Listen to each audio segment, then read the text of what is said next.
Classes में एक बार आप सभी का स्वागत है।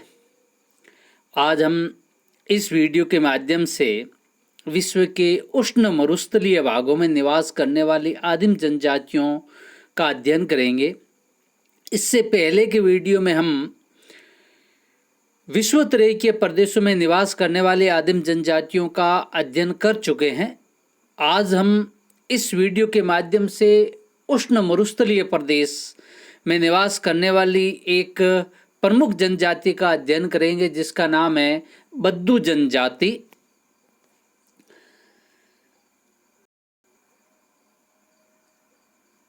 बद्दू जनजाति, सबसे पहले हम ये जानते हैं कि बद्दू शब्द का शाब्दिक अर्थ क्या है।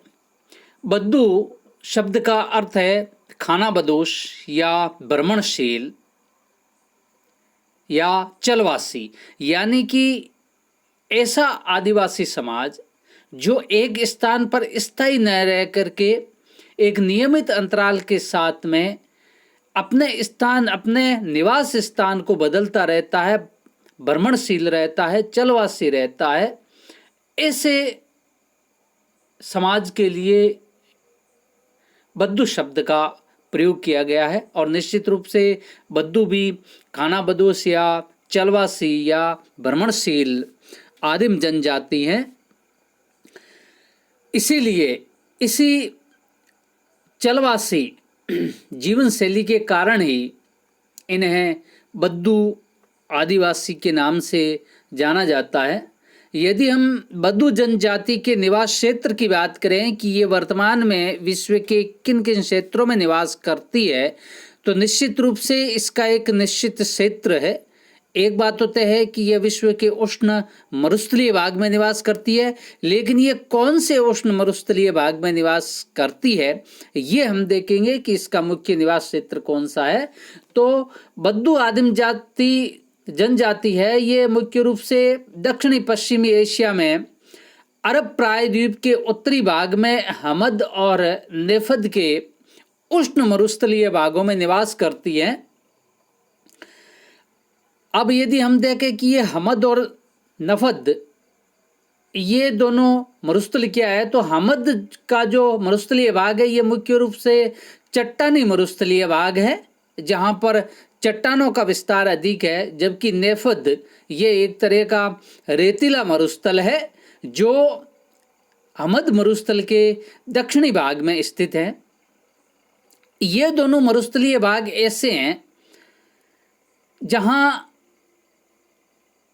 स्थायी वनस्पति और जहाँ जल की उपलब्धता पाई जाती है, उन्हीं भागों में बद्दू जनजाति निवास करती है। या ऋतुओं के अनुसार इन दोनों मरुस्थलीय भागों में जहाँ जहाँ जल की उपलब्धता होती है, वनस्पति की उपलब्धता होती है, उनके अनुसार ये बद्दू जनजाति अपने निवास स्थान को बदलती रहती है अपने पशुओं और परिवार के साथ में। वनस्पति और जल की उपलब्धता के आधार पर ही वर्तमान समय में भी यह बद्दू जनजाति इस हमद और नेफद के मरुस्थलीय भाग में अपना खानाबदोश जीवन जी रही है या चलवासी जीवन जी रही है।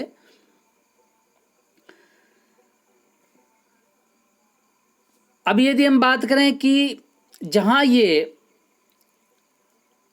बद्दू जनजाति निवास करती है वहाँ की जलवायु संबंधी दशाएं किस तरह की है, तो निश्चित रूप से क्योंकि ये उष्ण मरुस्थलीय भागों में निवास करती है, इसलिए यहाँ तापमान भी उच्च रहता है, शुष्कता भी है, बरसात यहाँ कम होती है। बद्दू जनजाति मैंने आपको पहले ही बताया कि अरब प्रायद्वीप के उत्तरी भागों में निवास करती है, और यह अरब प्रायद्वीप का जो उत्तरी भाग है ये उष्ण मरुस्थलीय भाग है। यहाँ यदि हम देखें तो इस अरब प्रायद्वीप का जो मरुस्थलीय भाग है यह ग्रीष्मकाल में जून से लेकर के सितंबर महीने तक इस भाग का जो तापमान है यह बहुत अधिक रहता है, तथा दिन का तापमान इस ग्रीष्मकाल में 40 डिग्री सेंटीग्रेड से ऊपर पहुंच जाता है। और अमूमन रूप से विश्व के जितने भी उष्ण मरुस्थलीय भाग है वहाँ ग्रीष्म काल में तापमान अधिक पाया जाता है। तो इसी अरब मरुस्थलीय भाग में भी तापमान ग्रीष्म काल में अधिक रहता है। और इसी ग्रीष्म काल में दिन में तेज धूप और तेज हवाओं के कारण यहाँ धूल भरी आंधियां चलती है।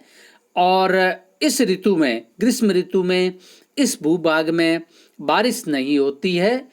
इसके अलावा जब ग्रीष्म काल में यहाँ बारिश नहीं होती है, तापमान बहुत ऊंचा रहता है, ह्यूमिडिटी की मात्रा बहुत कम हो जाती है, तो इस कारण से इस काल में यहाँ की वनस्पतियाँ भी सूख करके नष्ट हो जाती है।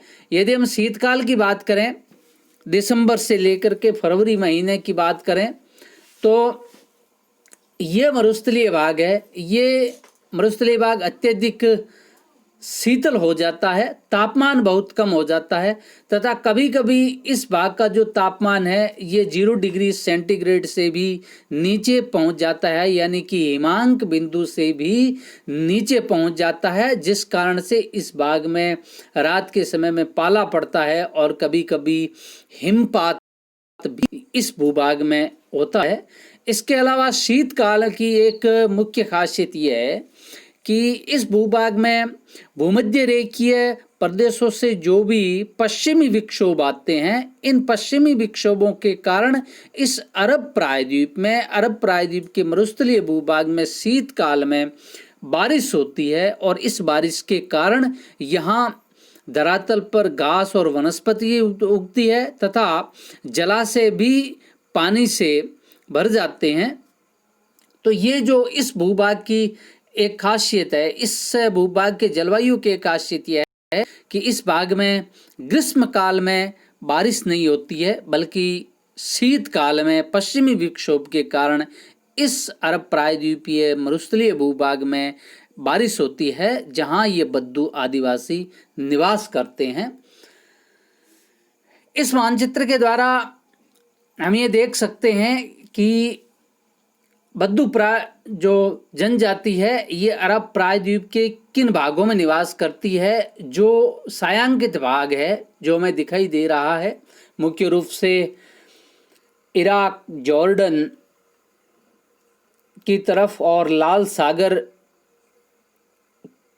और फारस की खाड़ी के जो बीच का हिस्सा है, यह छायांकित भाग प्रदर्शित कर रहा है, जहां पर बद्दू आदिवासी वर्तमान समय में निवास करते हैं। और ये क्षेत्र दक्षिण पश्चिमी एशिया में स्थित है।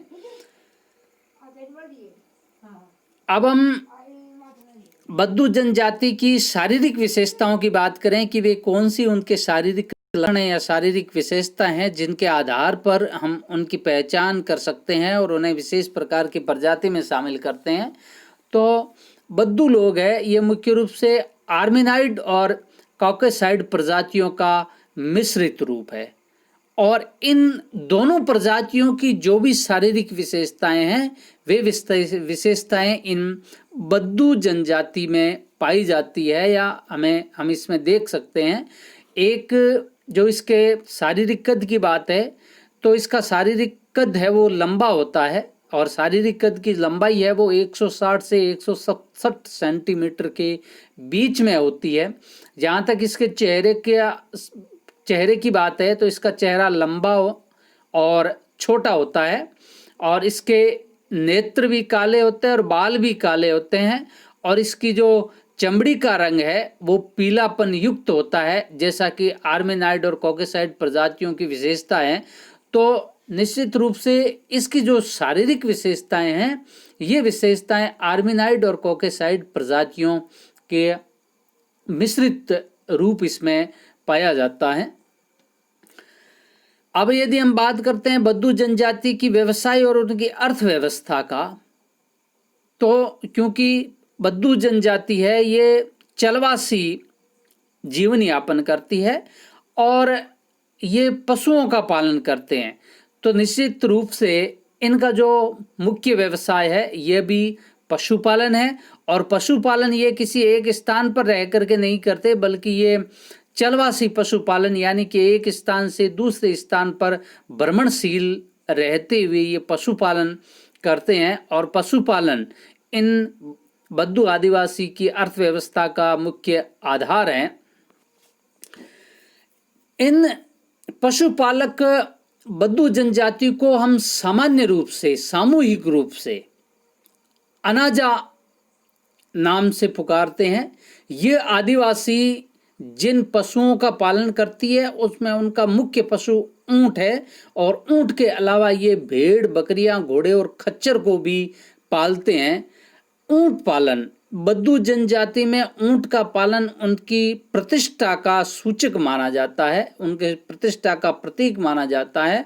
और ये जो ऊंट है ये इन बद्दू जनजाति की अर्थव्यवस्था का मुख्य आधार है, यानी कि इस जनजाति की जो अर्थव्यवस्था है ये मुख्य रूप से ऊंट पालन पर आधारित है।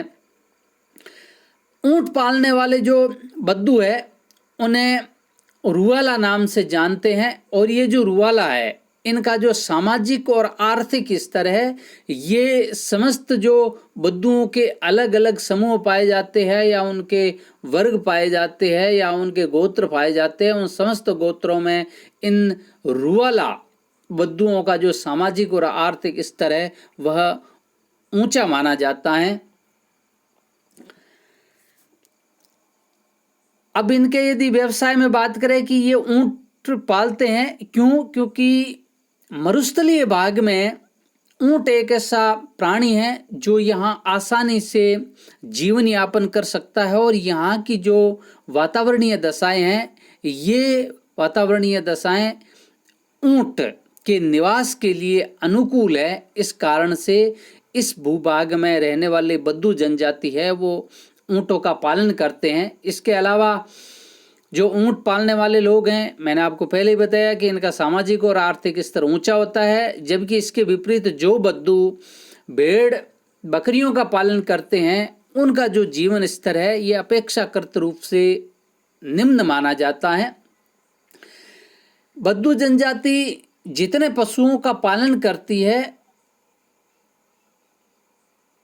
इन पशुओं से प्राप्त दूध, ऊन, मांस और चमड़ा ये उनके जीवन और उनकी अर्थव्यवस्था का आधार माना जाता है, तथा बद्दू लोग मौसम के अनुसार जल और चारे की खोज में अपने परिवार और पशुओं के साथ में एक स्थान से दूसरे स्थान पर स्थानांतरित होते रहते हैं, यानी कि ये अब किसी एक निश्चित स्थान पर जीवन यापन नहीं करते बल्कि भ्रमणशील रहते हैं अपने पशुओं और परिवार के साथ में।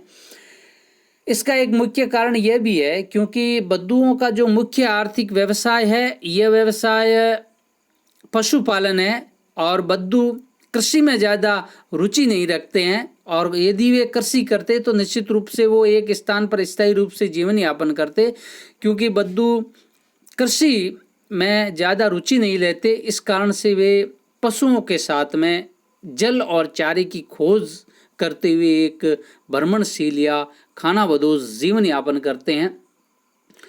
बद्दू लोग हालांकि कृषि व्यवस्था में ज़्यादा विश्वास नहीं करते, लेकिन जहाँ जहाँ मरुस्थलीय भागों में जल उपलब्ध रहता है और जहाँ जल उपलब्ध रहता है उन्हें अक्सर मरु उद्यान के नाम से जाना जाता है, जो चारों ओर से हरा भरा होता है। इस जलीय क्षेत्र को मरुस्थलीय भागों में मरु उद्यान कहते हैं। इन मरु उद्यानों के निकट ये खजूर, जौ, मक्का, खरबूजे और सब्जियां थोड़ी मात्रा में अपनी आवश्यकताओं के लिए उगाते हैं।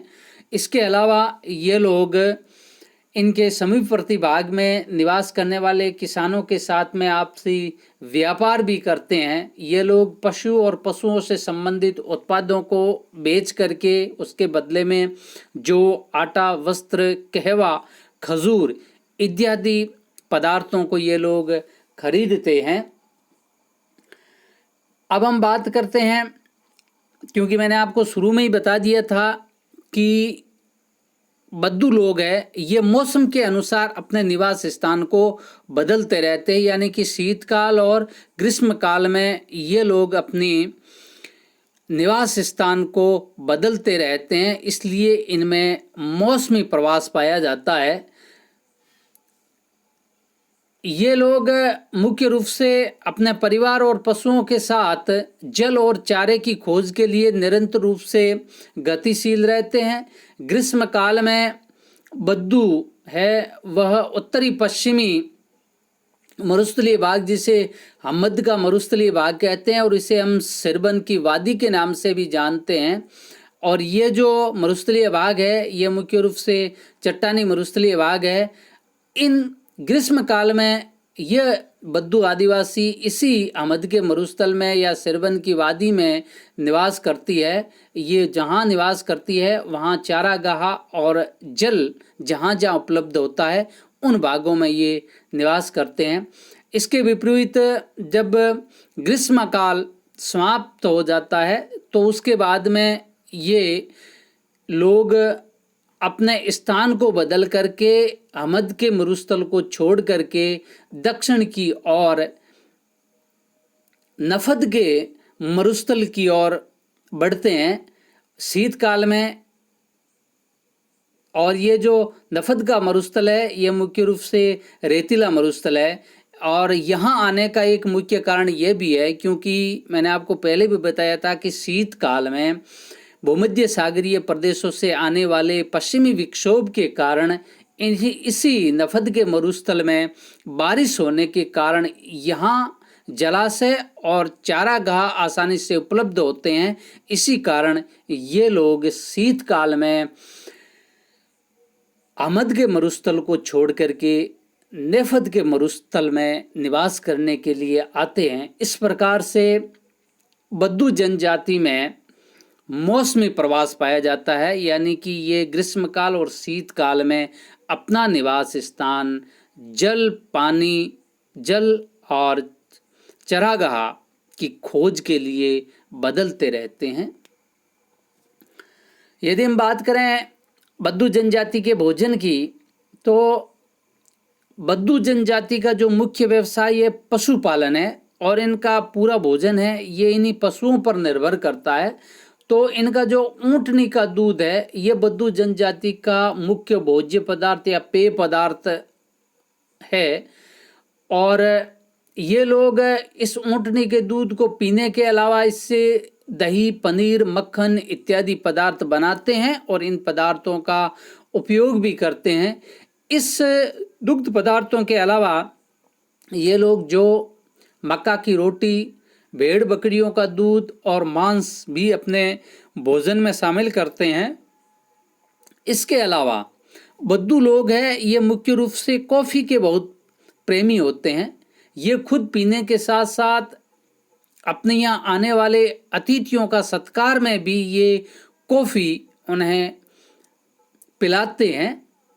वस्त्रों की जहाँ तक बात है तो बद्दू लोग जिन उष्ण मरुस्थलीय भूभाग में निवास करते हैं वहाँ का तापमान उच्च होने के कारण बद्दू लोग हैं ये मुख्य रूप से ढीले ढाले सूती वस्त्रों का प्रयोग करते हैं।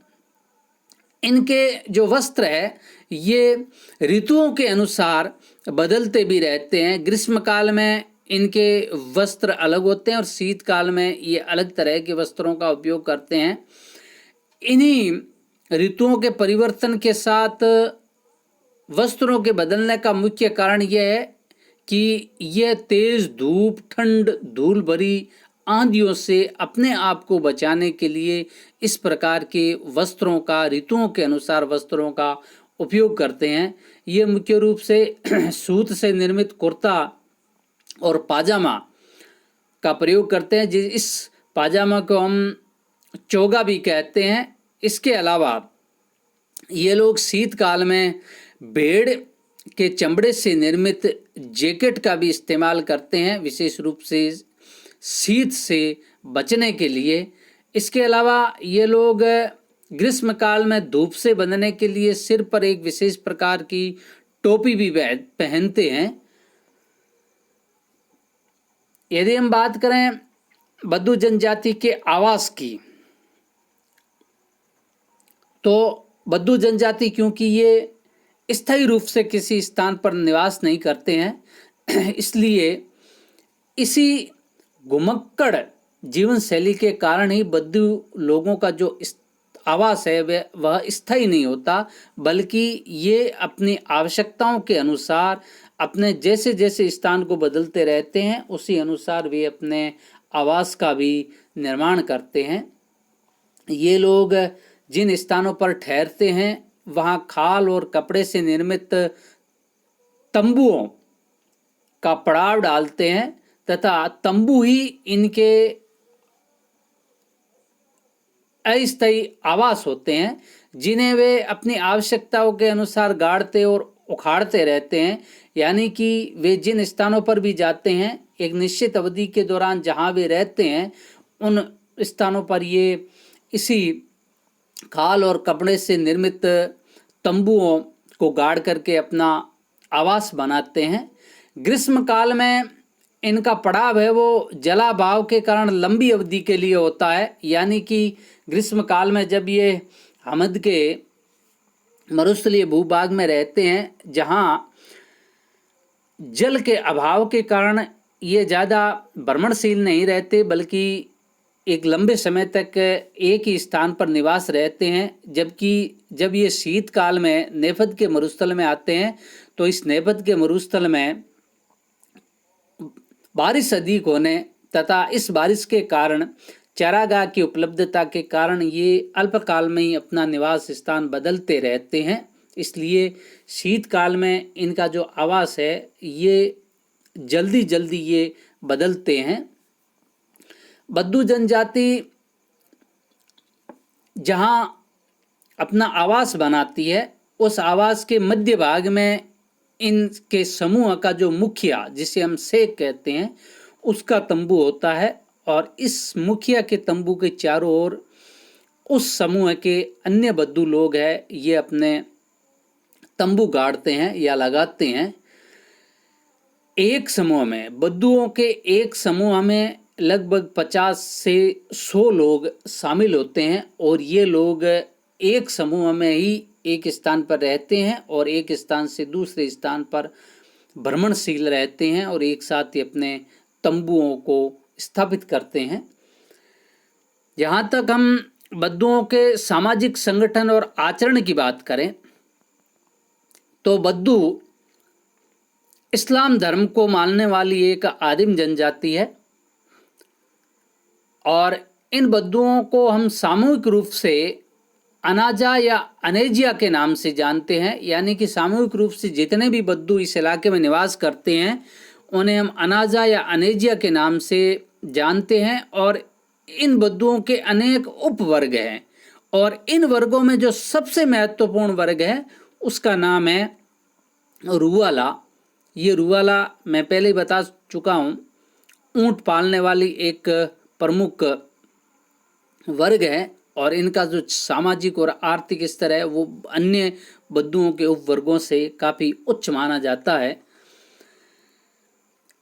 बद्दुओं में जितने भी उपवर्ग पाए जाते हैं, इन सभी उपवर्गों की जो पहचान है वह उनके वस्त्रों, टोपी, पगड़ी के रंग, पगड़ी के बनावट, काठी तथा थैली की सजावट के आधार पर किया जाता है। यानी कि बद्दुओं के विभिन्न उपवर्गों को पहचानने के लिए इन सिंबल्स के आधार पर हम उनकी पहचान कर सकते हैं कि ये जो बद्दुओं का कौन सा उपवर्ग है। इनमें बद्दुओं का जो समाज है ये मुख्य रूप से पितृसत्तात्मक परंपरा पर आधारित है तथा इनमें रक्त संबंधों को अधिक महत्व प्रदान किया जाता है। अब जो उनका बद्दुओं का जो एक रक्त समूह होता है, यानी कि जो एक रक्त समूह से संबंधित जितने भी बद्दू है, उन लोगों को हम समूल्लाह नाम से जानते हैं। और ये समूल्लाह मुख्य रूप से एक गोत्र का प्रकार है, यानी कि एक तरह से हम इस समूल्लाह को गोत्र भी कह सकते हैं। और जो एक रक्त समूह से संबंधित जितने भी गोत्र या समूल्लाह है, ये एक समूह में निवास करते हैं और इस गोत्र या जो समूल्लाह है, इनका मुखिया वह होता है जो इनमें सबसे शक्तिशाली होता है। यानी कि सबसे शक्तिशाली और समर्थ व्यक्ति को ही इनका मुखिया बनाया जाता है और इस मुखिया को शेख कहते हैं। इसके अलावा बद्दू जनजाति में बहुपत्नी विवाह का प्रचलन है और ये सामान्य रूप से 4 पत्नियां रख सकते हैं। इसके अलावा इनमें दास प्रथा का भी प्रचलन पाया जाता है। यदि हम बद्दुओं के स्वभाव की बात करें तो बद्दू अपने स्वभाव से बहुत ही ईमानदार, आतिथ्य प्रेमी और राजनीतिक दृष्टि से बहुत अच्छे योद्धा होते हैं। बद्दू क्योंकि इनका मुख्य व्यवसाय ये पशुपालन है, इस पशुपालन के साथ साथ ये निरंतर रूप से भ्रमणशील रहते हैं, इसलिए इसमें झगड़े भी होना एक आम बात है। इसलिए बद्दू लोग पशुपालन के साथ साथ वीर, युद्ध कौशल में निपुण होते हैं और युद्ध प्रिय होते हैं। इनके जो अलग अलग समूह होते हैं इनमें कभी कभार लड़ाइयाँ या झगड़े भी हो सकते हैं और इनकी एक खासियत ये है कि ये पीढ़ी दर पीढ़ी शत्रु से बदला लेने के लिए हमेशा तत्पर रहते हैं। इसके अलावा ये जिस मरुस्थलीय भागों में निवास करते हैं उन मरुस्थलीय भागों में भरण पोषण के संसाधनों की कमी, कठोर परिश्रम, विषम वातावरणीय दशाओं ने बद्दुओं को कुशल घुड़सवार, ऊंट सवार, शारीरिक रूप से सशक्त, साहसिक सैनिक और उत्कृष्ट विजेता बनाया है। यानी कि बद्दुओं की जितनी भी उनकी स्वाभाविक विशेषता है उन विशेषताओं पर वहाँ की वातावरणीय दशाओं का प्रभाव स्पष्ट रूप से झलकता है।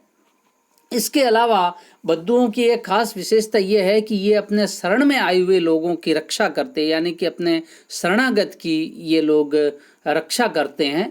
ये अतिथियों और यात्रियों का भी बहुत स्वागत करते हैं तथा उन्हें सुरक्षा प्रदान करते हैं।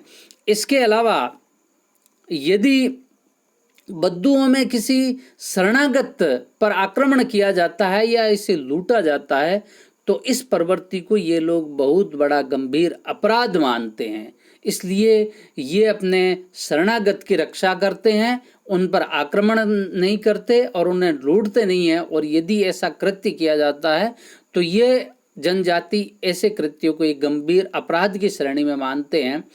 इसके अलावा वर्तमान समय में बाहरी जगत से इन बद्दू जनजाति का संपर्क होने की वजह से इनकी जीवन शैली में कुछ बदलाव भी होने लगा है और वर्तमान समय में इन बद्दुओं के कुछ जो सदस्य हैं इसमें ये लोग पशुपालन को छोड़ करके कृषि और नौकरी भी करने लगे हैं।